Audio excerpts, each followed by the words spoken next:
Hello, and welcome to this video on how to write a summary. In this video, we will write a summary based on what we learned about robot teachers in our Stop and Think Note-Taking video. Remember? Let's quickly go over what we did there. In that video, we read the text while asking ourselves 3 questions. First, what's the text about? This helped us find the topic. Second, what is the author saying about the topic? Here we focus on understanding the main idea. Third, what important information does the author use to support the main idea? In answering this question, we begin to understand the important supporting information. It may be helpful to re-watch our video on Stop and Think Note-Taking for reading to better remember the notes that we took there. So now that we have our notes, what's next? That's what this video is all about. The next stage is to use our notes in order to summarize the text. A summary should be well structured and well organized so that you can better remember what the text is about. This will help you better use the text for whatever purpose you may have. Begin with a brief introduction that states the topic and the main idea. Then, support the main idea. This will be your supporting information. Remember, you're trying to summarize the author's point of view, so avoid adding your own opinions. Also, be concise. A summary should be a condensed version of the original text. It should be short, but not too short. Have just enough supporting evidence to give the reader a good understanding of what the author of the text wrote. What are the important steps in writing a summary? Let's go over them together. 1. Organize the information. Organize the main points in logical order. In a history text, this might be chronologically. For a science text, this might be the steps of an experiment, according to the importance and logical order for each text. 2. Write the summary. Using the main points that you've organized from your notes, write the summary. In your own words, state the topic and the main idea. Then continue with laying out the supporting information from the text in a way that makes sense to you. And last but not least, review.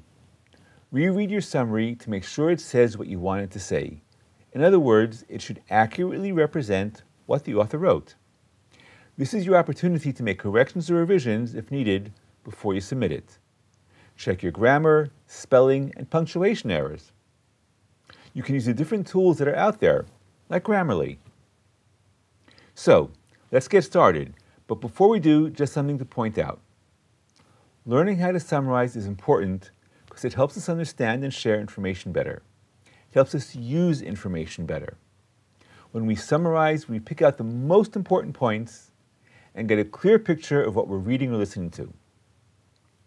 It also improves our critical thinking and helps us see the connections between different ideas.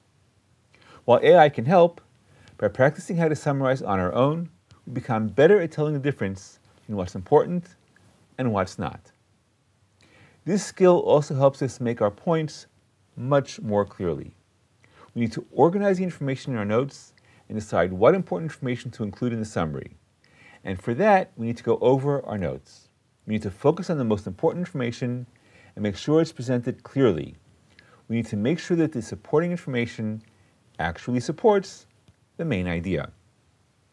Let's review the information from our notes to see the ideas we want to work with. This is what we had. Topic, robot teachers. Main idea, robot teachers can teach and help teachers. Supporting information. Robots can teach in remote areas and free up time. Robots can do some jobs, but not others, and will not completely take over the classrooms. Robots can help teachers and teach where there are no teachers.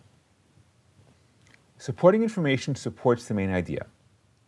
Robot teachers can teach and help teachers. How can they do that? Let's see the notes answer that question. Robots can teach in remote areas. That's one way that robots can help teach, namely teaching students where human teachers won't go. You'll notice that a very similar idea is in our third note. Robots can teach where there are no teachers. In our summary, we only need to say this idea once. Also, the third note contains a repetition of the main idea, which we do not need to include in the supporting information. Also, the first note in the supporting information has another idea. Robots can free up time for teachers. This is the second way robots can help teachers teach. So we have two basic ways robots can teach or help teachers. The middle note limits the role of robots, so they can stay helpers and not completely take over teaching. That's the kind of thinking we need in order to fully prepare ourselves to write our summary. So let's get to it. So what can we write as an introduction? We need to come up with a sentence that states our main idea, that robot teachers can teach and help teachers. We start with a broad statement that sets the stage for what's to come, and gradually we narrow in. Our main idea is robot teachers can teach and help teachers. Let's see how we can introduce that in our paragraph. Okay, all right. Robot teachers can both teach children and help teachers in a variety of ways. Now let's incorporate our supporting information. Let's tie them together with our main idea. What are the different ways robots can teach and help teachers? Let's give examples of how. I will write, they can teach in remote areas where there are no teachers. In addition, robot teachers can free up time for human teachers to focus on teaching. Okay, that explains how robots can help. Now, let's address the middle note about the limitations of robots, which relates to people's fears of robots and tries to calm them down.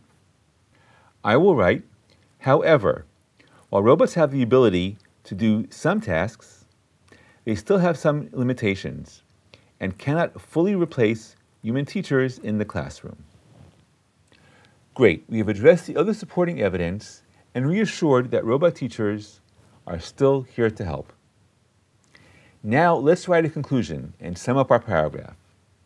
The purpose of the conclusion is to restate the main idea in our words, which brings the paragraph full circle.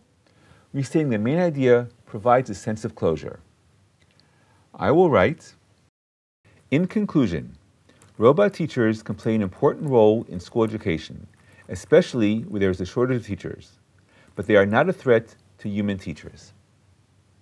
See, the conclusion is an opportunity to practice stating the same idea in other words, which can make us better writers. Okay, let's go over our summary. Robot teachers can both teach children and help teachers in a variety of ways. They can teach in remote areas where there are no teachers. In addition, robot teachers can free up time for human teachers to focus on teaching. However, while robots have the ability to do some tasks, they still have limitations and cannot fully replace human teachers in the classroom. In conclusion, robot teachers can play an important role in school education, especially where there is a shortage of teachers, but they are not a threat to human teachers.